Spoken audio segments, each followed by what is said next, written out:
Bro, I got the 37 years for the 2 homicides, kidnaps, weapons.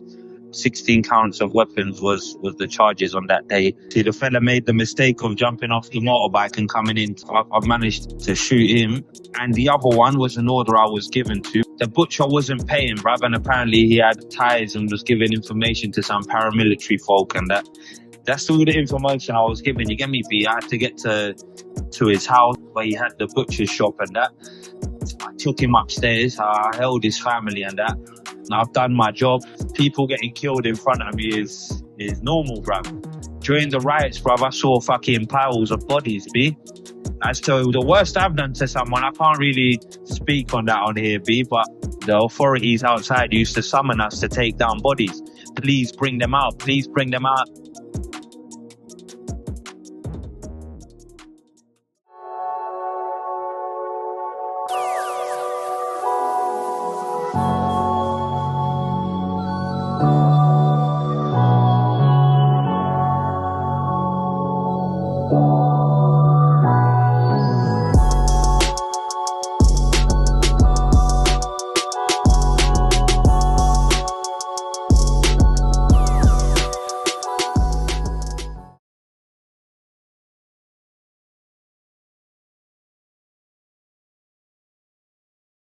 Yo, Christian, thank you, brother. I'm just here with the man there, just chilling doing the security thing, B. Thank you so much, B.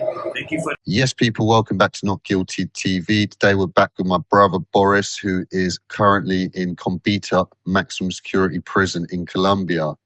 So for anyone who hasn't go back, and we've done a part 1 to this interview, so go back and watch that and then jump back onto this one if you haven't listened to that already.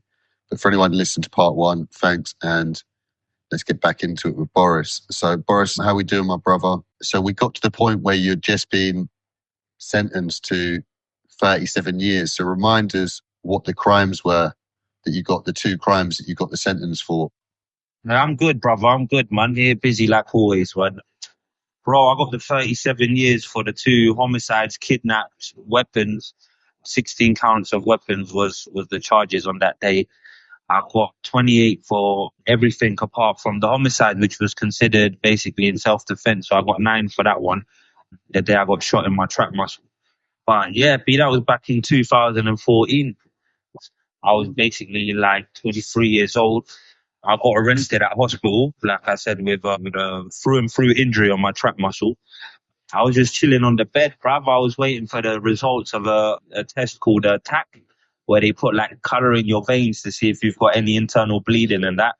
And I just see a lot of police, man. There's some people called the goers, man. They put little like Kango hats on, red little Kango hats, and they just run up on me in the room. They just grabbed my arms and they was like, "Raw Christian Camilo Gonzalez, you're under arrest for a homicide. That happened yesterday. This, that, the other." And I was nicked for that. So yeah, then people run up on me and hit me up with the next homicide, the kidnap charges. And like an hour later, they got back to me with the fucking weapons charges because they had raided my house and that, you get me? So yeah, obviously I was at the station for like 3 days. I went to a hearing. At that hearing, they remanded me. They call it medida de aseguramiento here. And within 4 hours, I was in La Modelo in Bogota. Fucking hell, absolute madness. And so remind us what the 2 circumstances behind the 2 homicides were. So they're both gang related, weren't they? They weren't like you'd gone and randomly killed 2 people. Bro, the first one, the one I'm telling you where I got considered manslaughter on, basically was the day I got shot in my trap muscle, the day I got nicked. Obviously, the fella made the mistake of jumping off the motorbike and coming in. I can imagine he was trying to secure my guy, you get me? Make sure he was done and that, or the hit was for him.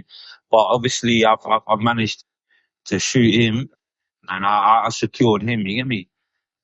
And the other one was an order I was given to. We sometimes, our organization has different barrios, you get me? You can go from one barrio and jump to another one and it's a different person that has the voice over there, you get me?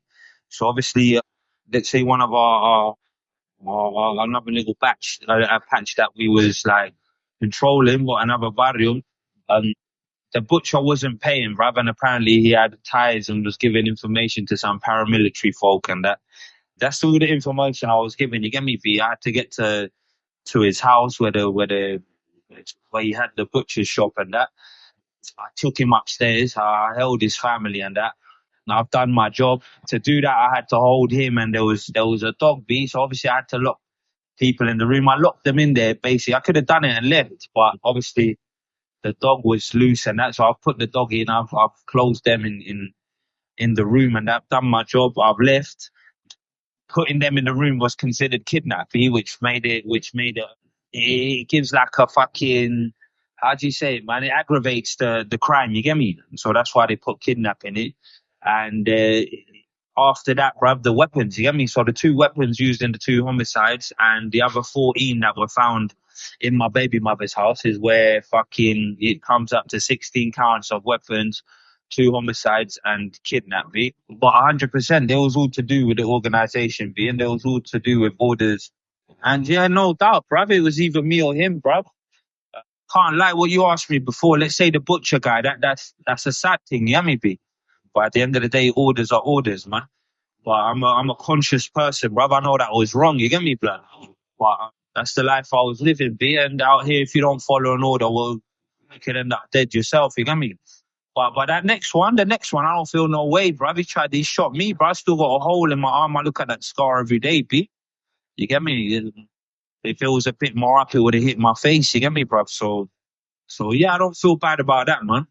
I don't feel bad about that. And it was his gun that killed Camilo as well. So I don't feel no way about that fella, man. When you landed in the jail now, at the point where you've gone to police station, Camilo's dead, you've killed the other matey, you've been charged with the butcher thing as well. Like, I'm not trying to be negative, but at the time you must have thought, fuck me, I am fucked. Like, yeah, I arrived in La Muela in 2014, September. I arrived at the Patio Uno B, which is 1B and on the north wing. I arrived, obviously, we knew where we had to go. You get me? When you arrive in the prison, there's one of the guards that come and ask you if you are a member of any organization, if you have any protection issues, this, that, the other. Obviously, you get me? You have to be honest with the fellow. You'll end up where you don't have to end up. So I let him know who I was, what I belonged to, and he sent me to Patio Nobe, man, where our people had control and that. You get me, B? But of course, B, I didn't sleep, bruv. I used to sit up thinking all sorts of fuckery. I knew I was going to get more than 30, you get me, B? But I had hope sometimes I was going to be able to get out, or sometimes, you know what I mean? Shit was going on with my baby mother, bruv. Stressful times, I can't lie, man. It's been 10 years since back then, you get me, B? And I remember the start of all this bullshit was difficult for me, you get me, B? Mentally and obviously physically, because La Moelo is a bit of, it's a very complicated prison, a lot of overcrowding, bruv. I've even a piece of dry floor was a fucking, you know what I mean? It was a mission to find where to chill and that, bruv. Look at the old overcrowding and that, bruv. The toilets, that's a whole other mission, you get me, B? And the showers and that, it was complicated, fam. But you adapt to all that kind of shit. You get me? And especially while, let's say, the recommendations I was given, man, I was all right, man. I was given a cell. I had my space. I had my phone. I had to recover from the injury on my trap muscle and that. But it was all right, man. I lived all right in La Muela. You get me? yeah, fucking hell, sounds crazy. So you're lucky to have your own cell. And then in terms of like violence and stuff like this, did you have any instance? You know what, Christian, bro? The most fucked up thing is when I got to prison, conflicts from outside with internal conflicts, man, with my own people. You get me? Jealousy things and stupidness like that, man, is what led to a few problems when I arrived. But nah, man, to be honest with you, I spent some time in that patio. After that, I had a bit of an altercation with someone and a member of our organization as well, which basically led to us getting kicked off the patio B, which led to us getting sent to another patio where we was allowed to live, but we wasn't allowed to have the privileges like everyone else. You get me? So yeah, bruv, I spent 6 months on another patio, basically like a form of punishment. You get me, fam? I got there, we had a discussion with the guy that over Camilo, bro. He was stupid jealousies outside. You know what I mean? Conversations got heated, bruv. We ended up fucking stabbing each other up. He stabbed me in my hand. I stabbed him in one of his legs. We got split up. But the person that was running the patio at that time basically took the decision to kick us off, blood. And I ended up living in patio cuarto, patio number 4, for 6 months before I got transferred to Combita as punishment. B. I was waiting for them to lift the punishment and to go back, you get me? But my transfer came first. So yeah, man. When did you get moved to Combita? And why did you get moved as well? The Moelo in Bogota is a medium security jail, bruv. It's like Felton was back in the day. It's a transit jail. I got transferred because I was convicted of all the crimes. I done an out of court settlement, a preacuerdo, we call it here. And once I done that, it was a matter of months before I got sent here to Combita, because it's a maximum security prison for long sentences. Okay. So you weren't at Modelo that long then. So it was just until you got sentenced, you got the 37 years, and then you got sent to Combita then. And so like I said, once you landed there, you got the real like bosses of your organisation. And obviously, are they super rich? Are they like rivals to like cartel bosses and stuff like this, like money-wise and power-wise? And does your organisation control the whole module? Yeah, B. Nowadays, let's say that name cartel, B. There's really no cartels, you get me? When it comes to power, bruv, Pichi, Gordo Pichi is this second in command, the brazo militar, we say. So we're like the military side of La Oficina, man. He was here with us. Don Douglas was here, bruv. In the newspaper, they say Don Douglas is the Pablo Escobar of nowadays. You get me, B? But cartels have been replaced, man, by organizations. Oficinas, being Cali, there's an oficina, La Oficina en Bigaos in Medellin, bruv. La Oficina in Cali, there's different groups, bruv. Cartels don't get seen no more. The rest are all paramilitaries or branches of paramilitary groups. All of them become under Clan de Usuga, but they got a lot of different names, brother. La Guerrilla, the guerrilla rebels nowadays have like 50 different groups, you know what I mean? So, but you don't really see cartels, man. And my jefes, they're very rich people, bro. When they was here old school, if we would have had Don Douglas or El Gordo Piche and Convita nowadays, I don't think we'd be going through this situation, you know what I mean? But when they was here, before everything in COVID happened, bruv, they was fucked up, man. There was guards getting killed more or less monthly, bruv. Things were run very different, man. The level of respect was very different, and the conduct in here was very organized, you know what I mean? From every patio. And yeah, B, there's 8 patios here, B. Patio 8 is basically, it used to be like a special treatment wing, like the SEG unit, you get me? And where the third age or elderly people used to live at, man. Nowadays, that patio is basically no man's land, B. Drug addicts go down there and smoke bazooka and heroin and crack and shit, you know what I mean? On that side of the prison, bro, that's got no rules. There's people there that say they run it, that they do this. We walk past them, bruv, and they just hail us up, you get me? Because they buy stuff from the wings. But yeah, the Patio 8 has no, let's say, official organization in charge of it. From 1 to 7, every patio has an owner, B. Madness. So before all the COVID stuff, so guards would get killed in the prison, would they? When the real heifers were here, B, they used to get killed outside, brother. I don't know if you can look back. It was Captain Mijan. He was killed outside here next to the city of Tunja. That basically led to a very big uprising when it came to IMPEC and army here in Colombia and to do with the prison. That was the start of the finish, B, which is why after Mijan was killed outside, he was shot by like a 13-year-old boy entering the city of Tunja, like 20 minutes from here, from Combita, bruv. Because of his rank, B, but before him there was a lot of even nowadays, B, we see it on the news every day, man. From there, B, he just got mad after the captain got shot, bruv. There used to be shops in here, man. You could proper go in and buy a pack of crisp, a Coke, and do you know what I mean? You'd walk in and there were just shelves full of snacks and fast food and all sorts, bruv. But after the captain got shot, man, they started slowing down. You get me? They transferred Don Douglas, they transferred Gordo Fici, they transferred a lot of people, bruv. La Guerrilla, the Patio 1 is run by Las FARC and the ELN. They're basically Che Guevara followers, you get me, bruv? But then from them, B, they was the ones that were left with, let's say, more power with El Mono Clinton and them kind of guerrillas that was still on that wing. We started a little dispute with them afterwards, but when the riots happened and the COVID hit, B, we went all out with them, bruv. And most of the prisoners that were killed here in Kombita weren't killed by govs, bruv. They were killed in our conflict, internal conflict, which was made worse by the conflict with and the behavior of the guards. You get me, bruv? And then the way they was taking an aggressive attitude against us just made us go all out, bruv. It was chaos, bruv. It's hard to describe, Christian, bruv. Hard to describe how shit happened. But one morning, let's say at like 5:30 in the morning, when the mist cleared, we was creeping about, bruv, and we couldn't find one guy.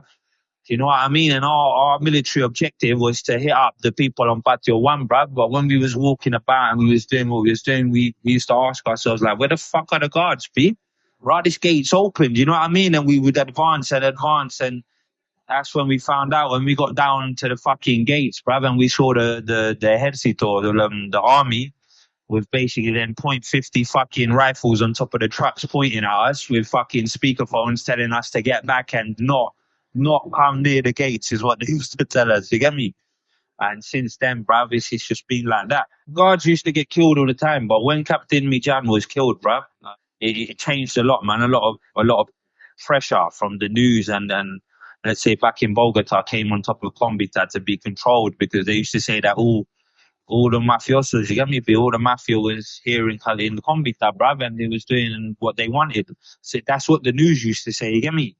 But obviously they don't know, bruv, that Don Douglas and Pichi, they used to have a control over this place, B. People used to behave themselves when they was here, you get me, bro? So when that Don Douglas and Don Pichi, did you say? Excuse my pronunciation. When they were there, did you ever get a chance to chat to them, sort of man? And of course, bruv. You have to understand, Douglas for me is like talking about that's the maximum authority in our little family. Do you know what I mean, bruv? Everything's thanks to him, and everything happens if he says it happens, and if he doesn't say it happens, it shouldn't happen. Do you know what I mean? But no doubt, I used to sit down with him a lot of times, man. He used to tell me stories about back in the day when it all started, when he used to work for Don Berna and this and that, bruv, and the Pablo Escobar days in Medellin. And he used to tell us a lot of stories about that, man. The old school people, you get me, please? He's an old man nowadays, man. He's an elderly man, you get me? Still got good energy and that, bruv, but he's a very powerful person, bruv. But yeah, and I used to chill with Peachy as well, bruv. He's not so fat no more. He's called Fat Peachy, but he's not fat anymore, bruv. He's done bare exercise and he's got extra skin and that, blood. But he's athletic nowadays, man. Prison, you get me? All the exercise he's done in prison and that, bruv. But yeah, I used to chill with him a lot, man. I used to be around them people a lot, and I have, let's say, I'm proud to say, bruv, I've sat with them, and let's say I find it hard to find the words, but they recognize me. You get me, B? They recognize me. They recognize my story. They recognize everything I've put into this shit, man. You get me, B? yeah, that's wicked. It must be well enjoyed. I would have loved to sit and listen to their stories and that from the old G's for sure. And so, have you got a position? I know you're in. So when you're an enforcer within the prison, is that your role within the actual organisation as a whole? It doesn't change whether you're inside or outside. You're just an enforcer for the organisation. Right now, officially, the person that runs this party is called La Pluma, the white feather. I don't know if you know about these kind of indigenous ranking systems, but he's the white feather. So he's basically the how fucking chief of the tribe. You know what I mean? I'm what's called a coordinator. I'm a coordinator of security. Coordinador is what they call me. Coordinate security and discipline on the wing. So if you have an issue, come and talk to me so you don't give Big Man a headache. Do you know what I mean? If it's something serious, I'll go and consult Big Man. If not, I'll sort it out myself with the discipline team. Security-wise, I have to protect our jefe. I have to protect our patio, which is basically perimeter security and whatnot, obviously vigilance and so on. And I control all the weapons on our patio, which is basically my job, B. So yeah, B, that's officially what they call us. You get me? So when someone comes on here or someone says, "Right, who do I speak to?" They tell him El Coordinador. Go and speak to El Coordinador, which is Boris. Do you know what I mean? Some people sometimes see us walking down with our jefe and they're like, hey, and they catch a word with him, which they shouldn't really do. But officially, if you want to speak to the guy, or send a message to our jefe, obviously I'd be the person that go up and say, right, you know what, I was asked to talk to you about this and that. My man wants to do this. He wants to bring this in. He wants to do this. He wants to do that every afternoon at 4 p.m. I have to go. I have to give him the update on the patio, what's going on, what we've solved, basically problems put to us yesterday. The food issue is something that I'll try and maintain on top of with my friend Oko. Oko is in charge of basically the finances on the wing and that, which is the person that takes care of the food, the help we receive or money that we get given by the organization, money donated, money made here in the patio with whatever transaction. Do you know what I mean? So yeah, I spend most of my time with Oko, but he's obviously when I'm active and I'm on my job, he does his own thing. You know what I mean? But that's the system we implemented him, and then the rest of the team are, let's say, 100 nutters that sometimes we post up. Some of them just integrate into the community and keep their ears and eyes at which, you know what I mean? Anything kicks off, they're there as well. Right now, B on our patio, our jefe is Tocineto. His real name's Hyman, but we call him Bacon. That's the translation, B Tocineto. He's the highest ranking member here in the prison, and he is La Pluma of this patio. You get me? Right now, if I was to leave and I was to get back into my old life, I'd obviously have to go back. I'd have to call certain people and wait to be located in a barrio, which once I'm located to wherever I'd have to go, I'd find out who's coordinating things, who's doing this, who's doing that. I'd be given my position, and that's the position I'd have to play. You know what I mean? Like any other team in the world. But right now, B, to be honest with you, Christian, man, I wish to leave prison and leave this country, man. You get me? I love my people, man. I got love for a lot of people I worked with outside and a lot of people I've been through shit in here. But I think this shit's over for me now, bro. I wish to get out and fucking change, man. My daughter's grown up in a mad environment, you get me, without me being there to protect her. So I think it's time to get out here and get on my other job. Do you know what I mean? Focus on my family and that be. And so, best case, like, what is it? I'm just trying to work it out roughly. So, hopefully, obviously, it sounds mad when I say hopefully. So, best case, hope you can get out in 23 years. Is it something like that? You've been in for 10 already, so like 13 more years, you think? Exactly, be 23 years. But in Colombian prison, you have something called a descuento. Even if you don't go, it's 6 hours daily that they take off your sentence for studying or working. In Combita, because we have no infrastructure and we have no education and we have no workshops or any of that bullshit, we are automatically getting given 6 hours a day. So if you add all that up, 6 hours a day, every day apart from Saturday and Sunday, in about, I have to do it around 18 years. El descuento intermoral, that's called. But it's hard to explain, man. The Colombian justice system's a fucking mess, bruv. But around 5 to 8 years left, I think I'd be asking and getting my lawyers to move around and trying to sort out my freedom. Okay, so 8 years then, that's what you're looking at. And then hopefully you can get some appeals or certain things happen and you might get out sooner. So yeah, that's crazy. And so talk to me about like how difficult it is having a relationship with your daughter while you're in there. And obviously there's been no visits, I'm guessing, for the last 4 years. But thankfully you've got a phone, so you're able to speak to her daily. And how's the relationship with her mum? Is she cool with you? And your mum as well. You said you were having difficulties before. Have you managed to sort of mend your relationship? Yeah, but we're waiting for a justice reform here in Colombia, bruv, that apparently is 20 years overdue, and that when it happens, they're going to give a 17% reduction to all the inmates here in the country with all the new laws and that. But I like to keep my feet on the ground, bruv. You get me? I keep my mentality is 5 to 8, bruv. Whatever happens, you get me? So, God willing, something gives speak. I've been in here for a long time, bruv. It's been a decade, you get me, blood? But as for my daughter, bruv, she's everything to me, B. She's the person that gives me enough energy to get up in the morning and deal with all these nutters, you know what I mean? And just to crack on, man. My mother is a very hard-working lady. She's back in the UK, very humble, bruv. Very strong woman, bruv. She's been through it all with me, bruv. Hasn't left my side, B. Besides maybe everything she's heard that I've done, everything that I became. She's always been there, brother. My sister as well, man. If it wasn't for them two women, bruv, I don't think I'd be alive nowadays. You get me, P? But yeah, man, my daughter is everything to me, P. My motivation, my strength. What we do when it comes to visits, bruv. Literally, you go down to the last gate, bruv, and there is like a tent, and it's surrounded by soldiers and them army cars, them weird army cars with a .50 rifles and that around it. There's basically like little separations. There's like 6 cubicles. And we go down, and on this side of the gate, we just sit down with a chair and that, bruv. We put our fucking bed sheets, man, and cover it up. Do you know what I mean? If you can give her a little kiss through the gate and that, it'd be good. You get me? But there's no room for mistakes or any kind of errors, bruv. They look at the gate all the time. The gate has sensors, movement sensors and that. But they tell us not to touch the fence, to this and the other, try and keep contact to a minimum, that. If the sensor goes off, they try and end the visit. So we try and do things peacefully, but it's through a gate, basically, man. Like in the UK, them closed visits when the fucking, I remember, man, the little phone box, man, the little phone and the glass, man, reminds me of that, you get me? And as to how I maintain mentally strong in here, brother, I try and not smoke a lot of weed until night time. I smoke a lot at night time. And my daughter, bro, man, and keeping my head outside, man. You know what I mean? There's time for inside and time for outside, man. Compared to British jail, bro, British jail's more mental, man. All that fucking segregation unit, and I'd fucking lose my mind. Jesus Christ, I don't know what I'd be doing locked in a cell for 24 hours, bro. I think I wouldn't be able to cope. Obviously, over there you got your TV in your cell. I think a phone is important in any prison, bruv.